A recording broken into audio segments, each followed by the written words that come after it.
Allah does not see your face, but Allah sees your heart and intentions and actions.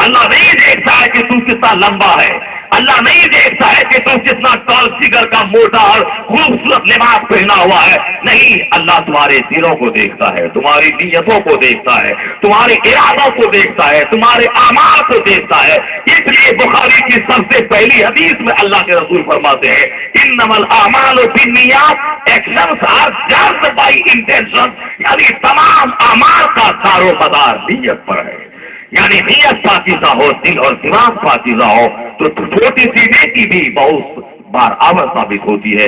اس جلسے میں آج میں آپ کو پیغام دینے جا رہا ہوں، ایک مایوسی کا ماحول پوری دنیا میں ہے، ایک انوائرمنٹ آف ڈس اپوائنٹمنٹ، یعنی ایک واتاورن ہے دقیانوسیت کا، ایک واتاورن ہے مایوسیت کا، ایک واتاورن ہے ناامیدی کا۔ اسلام خطرے میں آ گیا ہے، اسلام کا بھوشیہ تاریخ ہے، اسلام کا مستقبل اجول نہیں ہے۔ ہم مسلمانوں کا کیا ہوگا دنیا میں؟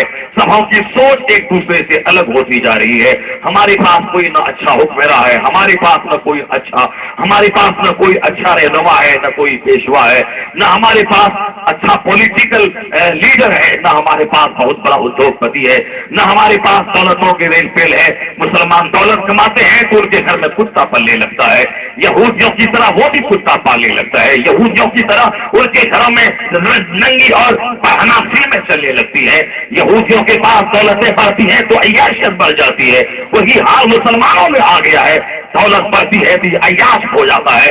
ایسا نہیں کہ دولت بڑھی تو نیکیاں بڑھنے لگے، سجدے بڑھنے لگے، 5 وقت کی نماز کے علاوہ اور الگ سے ایڈیشنل تہجد اور 400 اشراق اور ابابیل کی نمازیں پڑھنے لگے، کیونکہ اللہ جب دولت دیتا ہے بہت ساری ذمہ داریوں کو رکھ دیتا ہے، اور جب ذمہ داریاں ادا ہونے لگتی ہیں تو اللہ اس دولت میں اضافہ فرماتا ہے۔ لیکن حال یہاں یہ ہے کہ جہالت اور نادانی کی وجہ سے نعمت بڑھتی جاتی ہے اور بغاوت بڑھتی چلی جا رہی ہے اور خطرت یہودیت آتی جاتی ہے۔ آخر اس کا کیا حال ہوگا؟ نہیں، حال یہی ہوگا کہ اسلام کا مستقبل نہ کبھی خطرے میں تھا، نہ آج ہے، نہ قیامت تک رہے گا، اس لیے کہ اللہ فرماتا ہے یریدون لیطفئوا نور اللہ بافواہہم واللہ متم نورہ، یہ کافر اپنے منہ سے اسلام کا نور بجھانا چاہتے ہیں، اللہ اس نور کو پورا کرنا چاہتا ہے۔ یہ کافر بجھانا چاہتے ہیں، اللہ اس کو پورا کرنے والا ہے۔ تو ہے نور خدا کفر کی حرکت پہ خندہ زن، پھونکوں سے چراغ بجھایا نہ جائے گا۔ اسلام وہ دین ہے کہ نہ بھولے گا۔ البتہ رہی بات کہ جو اسلام کا دعویٰ کر کے مسلمان بن رہا ہے، ان کے حالات اگر خراب ہوئے ان کی عزت مٹی میں مل جائے گی۔ اگر ان کی مسجدیں ویران ہوئی، مسلمانوں کی گردنوں پہ کافروں کی تلوار مسلط کر دی جائے گی۔ مسلم بستیاں مٹ سکتی ہے مگر اسلام نہیں مٹے گا۔ مسلمانوں کی عزت مٹی میں مل جائے گی مگر اسلام نہ مٹے گا۔ اسلام ایک تحریک کا نام ہے، اسلام ایک مذہب کا نام ہے، اسلام ایک تحریک کا نام ہے، اسلام ایک آئیڈیالوجی کا نام ہے، اسلام ایک دین کا نام ہے۔ یہ دین کبھی نہ مٹے گا۔ جس کا ماننے والا مسلمان اگر کمزور ہوا وہ کمزور مسلمان مٹ جائے گا مگر دین کبھی نہ مٹے گا۔ اس لیے کہ بغداد میں جب تاتاریوں نے تباہی مچائی، غوث اعظم کی قبر وہاں موجود تھی، وہاں مسجد خان کا ساری چیزیں موجود تھیں، مگر جب بے عملی کا طوفان مسلمانوں کو اپنی لپیٹ میں لے لیا کہ غوث اعظم کی قبر کے سامنے ڈانس اور شراب نوشی ہو رہی ہے، وہاں کی مسجدیں ویران ہو رہی ہے، وہاں کے مسلمان آپس میں ایک دوسرے سے لڑ پھر کر ساری انرجی اس پہ لوٹ کر تباہ کر رہے ہیں، اللہ نے تاتاری کافروں کو مسلط کیا، ان کافروں نے مسجدوں کو ویران، خانقاہوں کو تباہ و تاراج کرنا شروع کیا، لاکھوں کی تعداد میں مسلمانوں کی گردنیں کاٹی گئی، تاتاری کافر نے مسلمانوں کی گردنوں پہ مینار بنا کے بیٹھ کر شراب پیا۔ دنیا کو یقین نہیں ہو رہی تھی کہ بغداد بھی کبھی آباد ہو سکتا ہے، مسلمان تباہ ہو گئے، دریائے دجلہ لائبریریوں کی کتابوں سے پاک دیا گیا، یعنی تباہی مچ گئی پورے بغداد میں۔ کسی کو یقین نہ تھا کہ بغداد بھی آباد ہوگا۔ جب ساری دنیا مایوس ہو گئی، اب بغداد جو مسلمانوں کی سلطنت کی راجدھانی ہے اب یہ تباہ ہو گئی، کبھی آباد نہ ہوگی، اللہ نے اسے پھر آباد کرنا چاہا، ایسا آباد کیا کہ تو کون ہے کہنے والا کہ اسلام مٹ گیا، تو کون ہے کہنے والا کہ دین تباہ ہو گیا۔ یہ بدکار مسلمان تھے جو تباہ ہو گئے۔ جب مسلمان اپنے گھروں میں شراب پینے لگے تب کافر کا حملہ ہوتا ہے، جب مسجدوں میں ٹوٹے بوڑھے رہے اور جوان عیاشوں کی تحریک پر قدم رکھ گئے اور پورے گاؤں میں وہی تباہی مچ جائے تب اس گاؤں میں اللہ کا عذاب نازل ہوتا ہے. چاہے بارش روک کر یا کافروں کو مسلط کر کے یا عزت خراب ہو جائے یا دل میں خوف و دہشت ڈال کر عذاب کی چاہے جو بھی صورت ہو عذاب نازل ہوتا ہے. بغداد تباہ ہو گیا جب لوگ مایوس ہو گئے تب اسلام آباد نہ ہوگا بغداد میں. اللہ نے آباد ایسا کرنا چاہا کہ سرکار غوث اعظم کے شہزادوں میں ایک شہزادہ تاتاری کافر پہلوان کو دعوت دی. وہ پہلوان اسلام قبول کیا. اب وہ تلوار مسلمانوں کافروں کی بجائے مسلمانوں کی بجائے کافروں کی طرف اس کا رخ ہو گیا. یعنی کافروں نے کلمہ پڑھنا شروع کیا, مسلمانوں نے جو بچے کھچے تھے اس نے توبہ کرنی شروع کی. ایسا آباد ہوا بغداد کہ پہلے سے زیادہ رونق شہر بن گیا. اس لیے ڈاکٹر اقبال کہتا ہے آیا یورش تاتار کے افسانے سے بار مل گئے کعبہ کو صنم خانے سے. یعنی جب آدمی مایوس ہو جاتا ہے کہ اب اسلام کا کام نہ ہوگا تو کافروں کے بیچ سے اسلام کا نگہبان اللہ پیدا فرما دیتا ہے.